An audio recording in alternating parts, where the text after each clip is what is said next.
সংখ্যক মানুষ হয়তো জানে না, জি চ্যানেলের যে মালিক সুভাষচন্দ্র, যিনি মোদির প্রশংসায় পঞ্চমুখ, করুক, আমার কোনো যায় আসে না তাতে। এতদিন তাহলে এই জন্যই প্রশংসা করেছে যে তার 6,500 কোটি টাকার ঋণ আপনি মুকুব করে দিয়েছেন। কি ভেবে করেছেন? নিজের বাবার সম্পত্তি ভেবে? এটা পুরো ভারতের সম্পত্তি।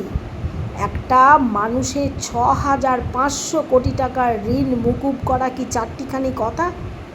হ্যাঁ, আর একটা সাধারণ মানুষ 40,000 টাকার লোন নিলে তার ঘরে পুলিশ চলে যায়, তাকে ধমকি দেওয়া হয়।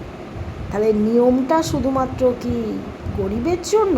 বড়লোকরা যত অন্যায়ই করবে, আর মসনদে আপনি বসে আছেন বলে যা খুশি করতে পারবেন, এটা যদি আপনি ভেবে থাকেন, সময়কে দিন, অপেক্ষা করুন।